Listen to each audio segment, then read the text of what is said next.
What is going on, everybody? This is your boy Juggernaut097 bringing you guys another episode of Juggernaut Retro Reviews. And this is episode number 14 of my Juggernaut Retro Reviews. And through the month of November, I'm going back and watching a majority of the Survivor Series. And in this installment that we're going to be reviewing is Survivor Series 1989. Now, in my opinion, I feel like that 88 and 87 were much better shows compared to this one. Like, I didn't feel like there was anything substantial that came away from this show. Nothing at all, really. I mean, the matches weren't bad. It's just nothing like the build off of really here. But it was all right. And all these matches on this card were all, traditional Survivor Series elimination matches. They were all 4-on-4 matches. Like the couple years prior, 88 and 87 were 5-on-5, and then they had a 10-on-10 match. So this year it's only 4-on-4s, and I think it's going to be throughout. Like, I know through 90, like the next pay-per-view that I'm going to be doing, the Survivor Series 90 review, that is like the last year that it's only Survivor Series elimination matches, which that's going to be kind of good to get away from, because so we can see actual title matches on here and different things. Not that this stuff is bad. It's just I want to see something that goes in the storylines more. But I'm going to try to make this a really quick review. I was going to do this on Sunday, but no, actually I was going to do this last Friday, but things didn't come around. Things happened, life happens. But we're here doing this on Monday night, so let's go ahead and get started with this review.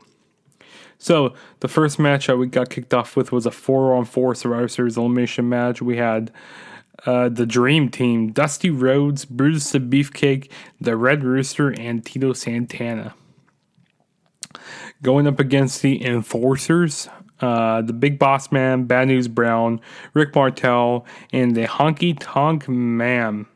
This was an alright opener. I mean, nothing crazy about this match here. Nothing crazy came about this. We did have the Dream Team. They did end up winning this match. It was nice seeing Dusty Rhodes in here, because I never really seen much of Dusty Rhodes' old matches back in the 80s and then early 90s back then. So it's nice seeing Dusty Rhodes wrestle. R.I.P. the Dream.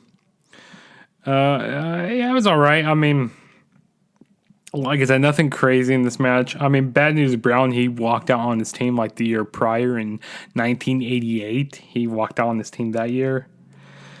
I really don't remember, because I watched a show like yesterday. I really don't remember who the sole survivors were for. I know it was the Dream Team. They did end up winning.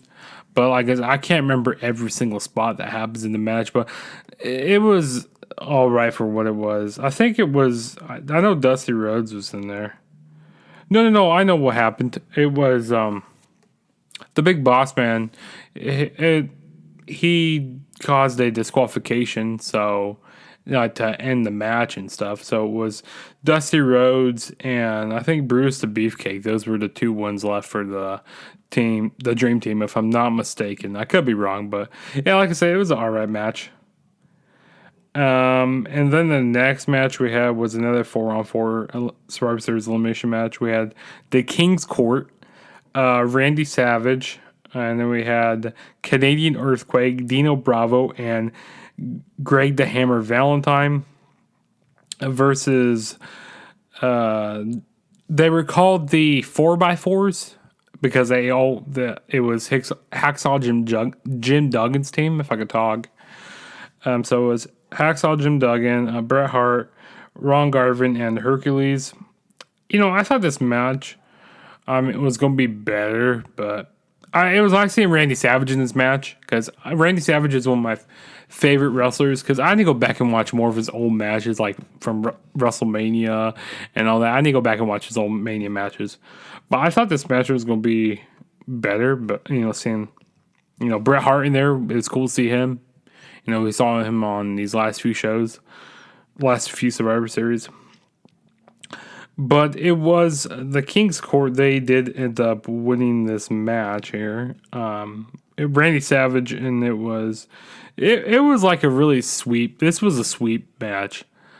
Like, it was Randy Savage. I'm pretty sure Earthquake was still in there, and Dino Bravo. So, I mean, yeah, it was all right.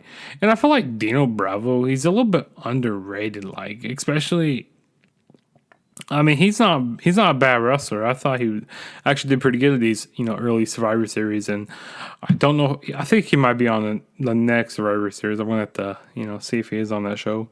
But I feel like he's underrated because he's a really good worker, in my opinion. He just doesn't get talked about very much. But like I say, it was an alright match. Nothing crazy. And then next we had was the Hogan Maniacs. We had Hulk Hogan, Jake the Snake Roberts, Axe and Smash, Demolition, going up against the $1 Million team. Ted DiBiase, the Warlord, the Barbarian, and Zeus. And then, yeah, that was the team there. See, okay, so what I don't really understand. So, during '89, this is when they had that movie No Holds Barred come out, which I never watched that movie, and I'm only 22 and stuff, but I think I might want to try to watch it someday. But I heard a lot of bad things about it, but I just want to see it because I know, Zeus was in the movie, Macho Man, and we had Hulk Hogan in it, that big Hulk Hogan movie. I think it came out like in June that year or something like that. But and they've been having this feud go on for a while with, Beefcake and Hogan and Zeus and Macho Man. Like, they have been having this feud going. Like, the movie came out in like June, and then it's November, and they still have this feud going on. Like, what? That doesn't make any sense. Like, I understand their SummerSlam feud, that big tag team match, but this, like, they should have just ended that at SummerSlam, in my opinion. Cause, like I said, the movie came out in June, and it was a summer movie, so I understand. SummerSlam pay-per-view. You would have kept it like that, like you ended it at SummerSlam, not kept it going to a Survivor Series. But in the end, Hulk Hogan's team did end up getting victory. I feel like this should have been the main event because they were trying to still have that feud, and also Hogan was the WWE champion at this point, so why not have the champion in the main event? And of course, everybody was so behind Hogan at this time. Yeah, but it was Hogan and Jake the Snake Roberts. They were the final two. Well, no. Yeah, they were final people in this match. Yeah, nothing crazy about this match. Oh, yeah, so let me go back to the last match real quick. Duggan was the last person in that match, and he got eliminated by a count out in that last match with, the Randy Savage team, the King's Court. But, yeah. Not back on this match. Yeah, this, like I said, this match was what it was. Yeah, nothing really else to say about this. And then next we had is the Rude Brew. We had Rick Rude, Mr. Perfect, and then we had Jack and Raymond. We had the Rougeau brothers, and they were going up against the they were going up against the Rowdy Righties, if I can even say that right there. Rowdy Piper, Jimmy Snuka, Bushwhacker Luke, and Bushwhacker Bush. I thought this match, with how much kind of stars there were in there, because you had Mr. Perfect in here. You had Rick Rude, you had Rowdy Piper, you had Jimmy Snuka.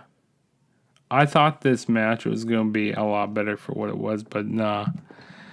And we did this whole rivalry, it was around Piper and not Mr. Perfect, Rick Rude. And we didn't see them score off that much in the match. I wish we would have saw them kind of get into it more. But the team that did end up getting the victory was the Rude Brood. That's a tongue tie there. But yeah, nothing crazy about this. Maybe my expectations were a little high for this match, but yeah, it was all right for what it was. And then next was the main event. It was the Ultimate Warriors, the Ultimate Warrior, Jim the Angle Neidhart, Shawn Michaels, and Marty Jannetty going up against the Heenan family. Bobby Heenan, which he was actually in the match wrestling, which I barely ever seen wrestle. Andre the Giant, Haku, and Arn Anderson. So, like I said, the other match with Hulk Hogan, that should have been the main event here, and then like swap them out. But I understand why, because they were giving Ultimate Warrior that big push. He's going to be in the main event of WrestleMania next year. They were pushing to the moon. So I understand that. But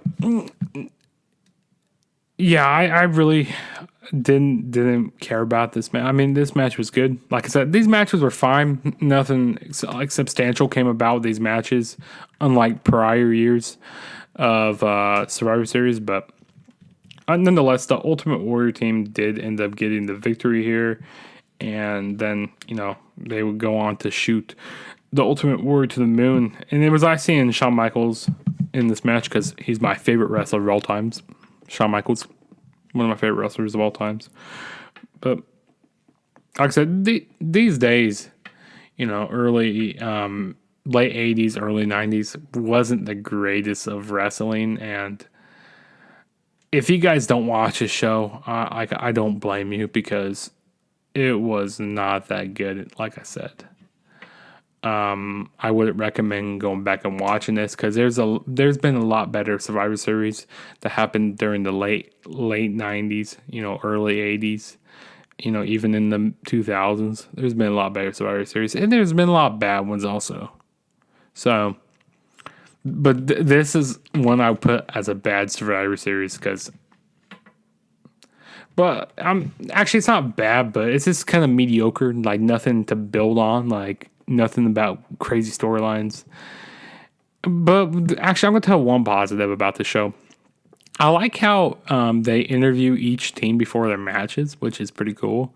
I kind of wish they still did that, to make the matches feel more important and have everybody talk on the team. I wish they would do that, but other than that, yeah, this is my retro review for Survivor Series 1989. My next Survivor Series review is going to be Survivor Series 1990, which is probably going to be up on Wednesday. Probably sometime on Wednesday, I'm thinking about. But yeah, this is your boy Juggernaut saying peace out. And also, go follow me on all my social media platforms. Go follow me on Twitter at the True JSB, and then go follow me on Instagram, the True JSB. Go add me on Snapchat, the True JSB 98. All my links will be down below.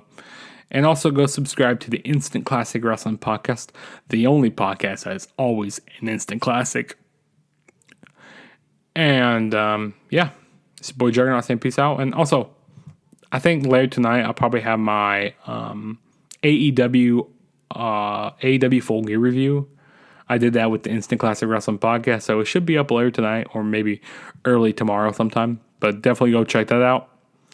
But yeah, now this is your boy Juggernaut saying peace out. Catch you guys in my next video.